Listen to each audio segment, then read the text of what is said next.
रघु ने धीरे धीरे अपने जीवन में किताब की शिक्षाओं को अपनाना शुरू किया था।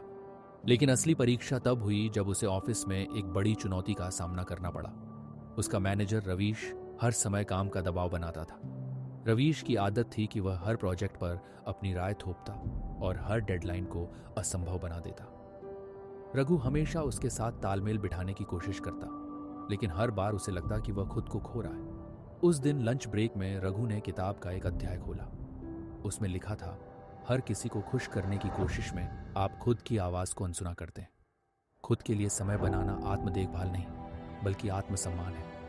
रघु को महसूस हुआ कि वह रवीश को खुश करने के लिए अपने व्यक्तिगत समय और ऊर्जा को कुर्बान कर रहा था। रवीश का अनुभव और द आइजनहावर मैट्रिक्स का सबक किताब में एक और कहानी थी। एक महिला, राधा, जो हर किसी को खुश करने की कोशिश में हर काम खुद करती थी। उसने महसूस किया कि उसे अपने कामों को 4 श्रेणियों में बांटना होगा।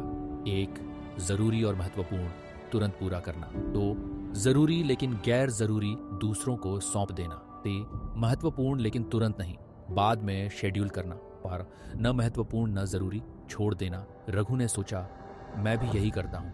हर काम खुद करना चाहता हूँ, हर किसी की उम्मीदों पर खरा उतरना चाहता हूँ। शायद मुझे रवीश के प्रोजेक्ट्स को इसी तरीके से देखना होगा।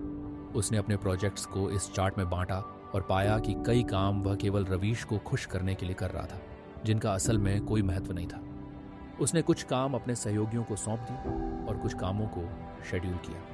रवीश के साथ संवाद और आत्मनिर्भरता का विकास। अगले दिन जब रवीश ने फिर से एक कठिन डेडलाइन दी, रघु ने साहस जुटाया और कहा, सर, अगर मैं इस प्रोजेक्ट पर पूरी तरह ध्यान दूं, तो बाकी कामों को किसी और को सौंपना होगा। यह तरीका ज्यादा प्रोडक्टिव होगा।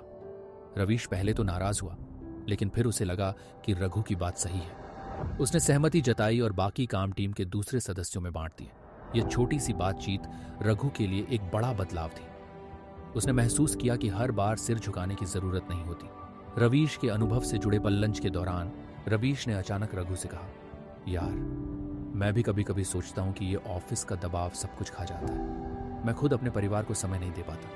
तुम कैसे मैनेज कर लेते हो? रघु ने मुस्कुराते हुए कहा, सर, मैं बस पोमोडोरो तकनीक इस्तेमाल करता हूँ। छोटे छोटे ब्रेक्स लेता हूँ और हर दिन के लिए 1-3-5 रूल फॉलो करता हूँ। रवीश ने हैरानी से पूछा, 1-3-5 रूल, ये क्या है? रघु ने समझाया और रवीश को लगा कि शायद यह तरीका उसकी जिंदगी में भी मदद कर सकता है। रवीश और रघु की साझा समझ कुछ हफ्तों बाद रवीश ने खुद स्वीकार किया कि उसने भी अपने कामों को प्राथमिकता देना शुरू किया है। अब वह हर शाम घर जल्दी जाने की कोशिश करता था। उसने कहा, रघु, ये किताब मुझे भी पढ़ने को दे, शायद मैं भी कुछ सीख सकूं। रिश्तों और बदलाव का असर घर लौटकर रघु ने अपने पिता से बात की। उन्होंने कहा, बेटा, आजकल तेरा चेहरा हल्का फुल्का लगता है, पहले तो हमेशा तनाव में रहता था।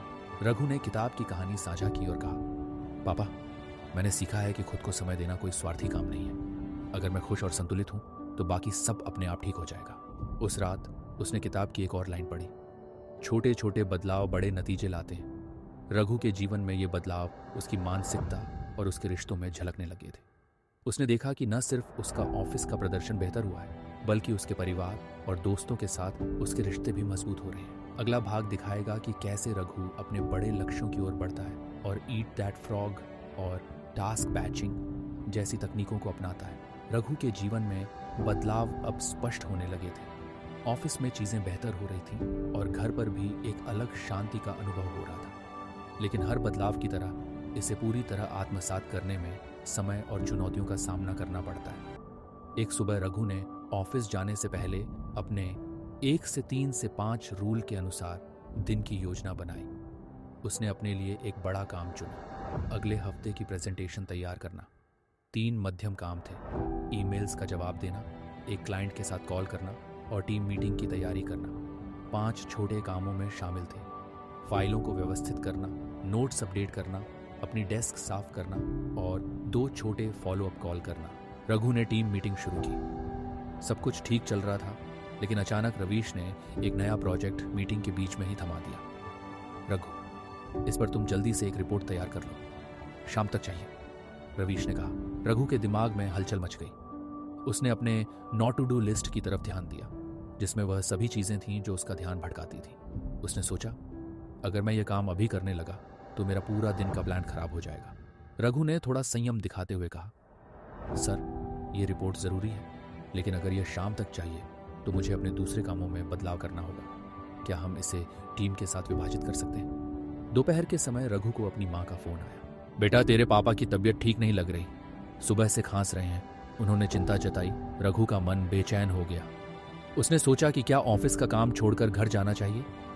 फिर उसने किताब में पढ़ा एक कोट याद किया, आपकी प्राथमिकताएं आपके मूल्यों का प्रतिबिंब होती हैं। उसने बिना देर किए मैनेजर से बात की, घर जाने की अनुमति ली और पापा के लिए डॉक्टर की अपॉइंटमेंट बुक करवाई। घर पहुंचकर उसने देखा कि पापा केवल थकान और हल्के संक्रमण से परेशान थे। डॉक्टर की सलाह और दवाई से सब ठीक हो गया। माँ ने उसे गले लगाते हुए कहा, बेटा तेरा साथ हमारे लिए सबसे बड़ी दवा है। उस पल रघु ने महसूस किया कि परिवार के लिए समय निकालना उसकी सबसे बड़ी प्राथमिकता होनी चाहिए। शाम को रघु ने अपने बचपन के दोस्त आकाश का फोन उठाया। आकाश पिछले कुछ महीनों से बेरोजगार था और बेहद निराश था। यार रघु, लगता है जैसे मैं किसी काम का नहीं हूं। मैं कुछ भी शुरू करता हूं पर सफल नहीं हो पाता। आकाश ने गहरी सांस लेते हुए कहा। रघु ने उसे 5 सेकंड बूस्ट का नियम समझाया। आकाश, हर बार जब तुम्हें लगे कि तुम्हें कुछ करना चाहिए तो 5 तक गिनती करो और तुरंत काम में जुट जाओ। ये तुम्हारे अंदर की झिझक और डर को खत्म कर देता है। आकाश ने इसे आजमाने का वादा किया। 2 हफ्तों बाद आकाश ने रघु को कॉल किया। यार, मैं तुम्हारा शुक्रिया कैसे अदा करूं? मैंने 5 सेकंड बूस्ट का इस्तेमाल किया और एक छोटी सी फ्रीलांसिंग जॉब पकड़ ली। ये कदम छोटा है, लेकिन मुझे लगता है कि अब मैं कुछ भी कर सकता हूँ। अगले दिन रघु ने महसूस किया कि उसकी सबसे बड़ी चुनौती अब भी वही थी, प्रेजेंटेशन की तैयारी। वह इसे टाल रहा था क्योंकि यह काम सबसे मुश्किल और समय लेने वाला था। किताब की सलाह याद आई, जो सबसे कठिन है उसे पहले निपटाओ, बाकी सब अपने आप आसान हो जाएगा। रघु ने खुद को 1 कप चाय बनाई, अपनी फाइल्स निकाली और पावर आवर का इस्तेमाल किया। 1 घंटे तक बिना किसी ध्यान भंग के काम किया।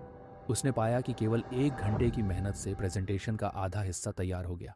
उसे लगा कि अगर वह इसे सुबह ही कर लेता तो दिन भर तनाव से बच सकता था। रघु ने धीरे धीरे अपने माता पिता और दोस्तों के साथ ज्यादा समय बिताना शुरू किया। वह अक्सर अपने भाई के साथ क्रिकेट खेलने निकल जाता, जो अब तक उसके व्यस्त जीवन के कारण उससे शिकायत करता था। एक दिन भाई ने कहा, भैया तुम अब पहले जैसे नहीं लगते, अब तुम ज्यादा कूल हो, लगता है तुम मुझसे बड़े नहीं बल्कि दोस्त हो। रघु ने मुस्कुराते हुए जवाब दिया, यही तो सिखाया है किताब ने, अपनी जिंदगी को संतुलित रखना सबसे बड़ा हुनर है। रघु ने सीखा कि एक जैसे कामों को एक साथ करना सबसे अच्छा तरीका है। उसने अपने ईमेल्स और कॉल्स को एक समय में खत्म करना शुरू किया। इससे न केवल समय की बचत हुई बल्कि उसकी मानसिक ऊर्जा भी बनी रही। एक बार उसने यह तकनीक अपने ऑफिस की टीम के साथ भी साझा की। टीम ने इसे अपनाया और पाया कि उनकी प्रोडक्टिविटी में तेजी आई है। कई महीनों बाद रघु का जीवन बदल चुका था। वह पहले से ज्यादा आत्मविश्वास से भरा और संतुलित था। उसने किताब की हर सीख को अपने जीवन का हिस्सा बना लिया था। एक दिन रवीश ने उसकी तारीफ करते हुए कहा, रघु, तुमने टीम के लिए एक मिसाल कायम की है। तुम्हारे जैसे आत्मप्रेरित लोग कम ही मिलते हैं। रघु ने मुस्कुराते हुए जवाब दिया, सर, ये किताब का कमाल है। मैंने सीखा है कि जिंदगी को मैनेज करना भी एक कला है और हर दिन बेहतर बनने का प्रयास करना सबसे बड़ी जीत है। अब रघु का अगला कदम SMART गोल्स को पूरी तरह अपनाना और अपने बड़े सपनों की ओर बढ़ना था। कहानी का सफर यहीं खत्म नहीं होता, बल्कि अभी और ऊंचाइयां तय करनी बाकी थी। रघु की जिंदगी पर किताब का प्रभाव धीरे धीरे गहराने लगा था। शुरुआत में वह केवल निराज की बातें सुनकर चीजों को हल्के में लेता था, लेकिन जब उसने अप टाइम के कुछ अध्याय पढ़े तो उसके अंदर भी बदलाव की शुरुआत हुई। एक दिन ऑफिस में रघु सुबह से लगातार मीटिंग्स में फंसा हुआ था। लंच के बाद उसे महसूस हुआ कि उसका ऊर्जा स्तर गिर रहा है, लेकिन काम का बोझ इतना ज्यादा था कि रुकने का समय नहीं था। उसने किताब के उस अध्याय को याद किया जिसमें सीसॉ सिस्टम के बारे में बताया गया था। उच्च तीव्रता वाले कार्यों को कम तीव्रता वाले कार्यों के साथ संतुलित करें। इससे आपका दिमाग और शरीर दोनों तरोताजा रहते हैं। रघु ने फैसला किया कि वह 15 मिनट का ब्रेक लेगा। वह अपनी कुर्सी से उठा, कैंटीन गया और 1 कप चाय के साथ हल्की बातचीत में शामिल हो गया। वापस आते ही उसे महसूस हुआ कि उसकी ऊर्जा और ध्यान वापस आ गए थे। उसने अपनी टीम से कहा, आज से हम सब सीसॉ सिस्टम अपनाएंगे। काम के बीच छोटे ब्रेक्स लें ताकि सभी का प्रदर्शन बेहतर हो। टीम को यह नया नियम पसंद आया और काम का माहौल हल्का और उत्पादक बन गया। राघु अक्सर महसूस करता था कि हर मिनट फोन और ईमेल के नोटिफिकेशन उसका ध्यान भंग करते थे। उसने किताब के एयरप्लेन मोड वाले सिद्धांत को अपनाया। जब गहरे काम में जुटें तो ध्यान भंग करने वाले सभी उपकरण बंद कर दें। एक दिन उसने अपनी टीम को यह प्रयोग करने को कहा। उन्होंने अपने फोन और लैपटॉप पर सभी नोटिफिकेशन बंद कर दिए और 2 घंटे तक बिना किसी रुकावट के काम किया। दिन के अंत में रघु ने टीम से पूछा, कैसा लगा? सभी ने एक ही जवाब दिया, सर आज काम बहुत तेजी से हुआ और सिर भी हल्का महसूस हो रहा है। रघु को लगा कि यह सिर्फ एक तकनीक नहीं बल्कि एक जीवन शैली हो सकती है। अब वह हर दिन का 1 घंटा एयरप्लेन मोड में काम करने में बिताता और अपने सबसे कठिन काम निपटाता। एक दिन रघु ने खुद को बेहद थका हुआ महसूस किया। उसने सोचा, इतना काम करता हूं फिर भी कुछ खास हासिल क्यों नहीं होता? किताब के 80-20 रूल का पाठ उसकी आंखों के सामने आ गया। आपके 20% प्रयास आपके 80% परिणाम देते हैं। रघु ने बैठकर सोचा कि उसके कामों में सबसे ज्यादा प्रभाव किससे पड़ता है। उसने पाया कि क्लाइंट के साथ सीधी बातचीत और प्रोजेक्ट की रणनीति बनाना उसके लिए सबसे ज्यादा फायदेमंद है। बाकी छोटे छोटे काम जैसे ईमेल्स चेक करना और फाइल्स अपडेट करना उसे सिर्फ थका रहे थे। उसने टीम से कहा, अब मैं छोटे काम तुम्हारी टीम को सौंपना चाहता हूँ, मैं केवल बड़े निर्णयों पर ध्यान दूंगा। इस बदलाव ने राघु के जीवन को बदल दिया। अब वह न केवल ज्यादा प्रभावी हो गया बल्कि उसे काम के बाद परिवार के साथ समय बिताने का मौका भी मिलने लगा। राघु को किताब का पोमोडोरो टेक्निक वाला हिस्सा बेहद पसंद आया। 25 मिनट तक पूरी एकाग्रता से काम करें, फिर 5 मिनट का ब्रेक लें। ये न केवल उत्पादकता बढ़ाता है बल्कि मानसिक थकान को भी कम करता है। रघु ने इस तकनीक को अपने व्यक्तिगत जीवन में भी अपनाया। वह अपने बच्चों के साथ पढ़ाई में मदद करता, 25 मिनट तक उन्हें पढ़ाता और फिर 5 मिनट का ब्रेक लेकर उनके साथ खेलता। एक दिन उसकी बेटी ने कहा, पापा अब आपके साथ पढ़ाई करना मजेदार हो गया है, पहले तो आप हमेशा जल्दी में रहते थे। रघु की आंखें चमक उठी। उसने महसूस किया कि काम और परिवार के बीच संतुलन बनाना वास्तव में संभव है। रघु के सामने एक बड़ी चुनौती आई। कंपनी का एक महत्वपूर्ण क्लाइंट उनसे 1 महीने के भीतर एक जटिल प्रोजेक्ट पूरा करने की उम्मीद कर रहा था।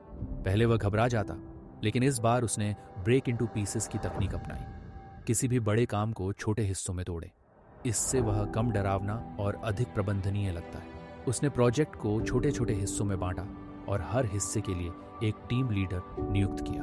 हर हिस्से की डेडलाइन तय की गई और प्रगति पर नजर रखने के लिए वीकली मीटिंग्स रखी गई।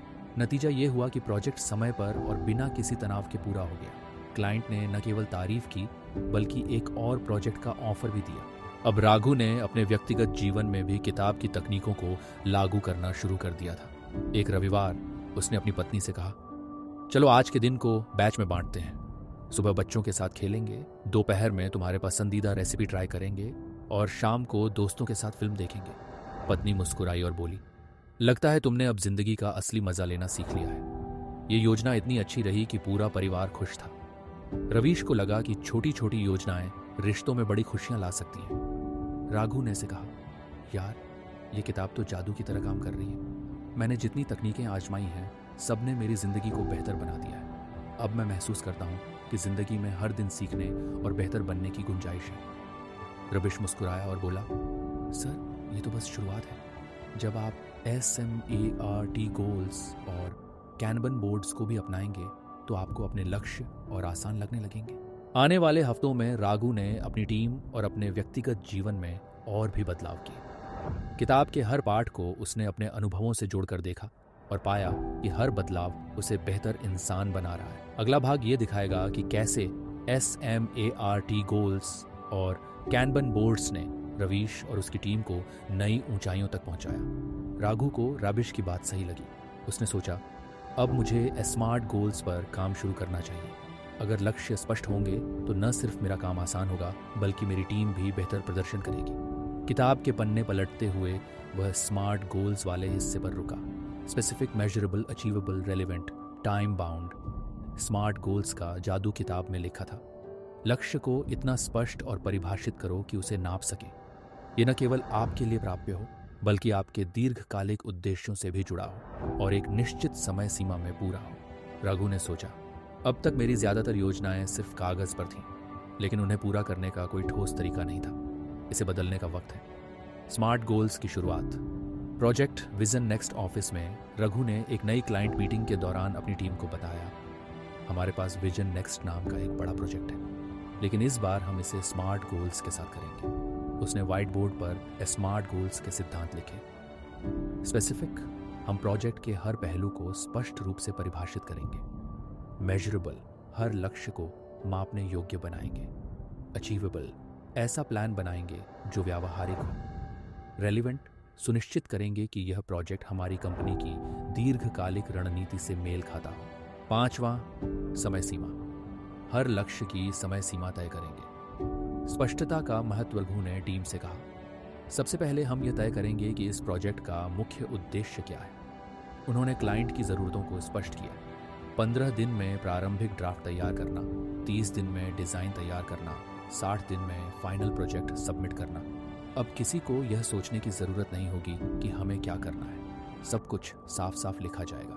मापने योग्य लक्ष्य, रघु ने हर चरण के लिए सफलता के मानदंड तय किए।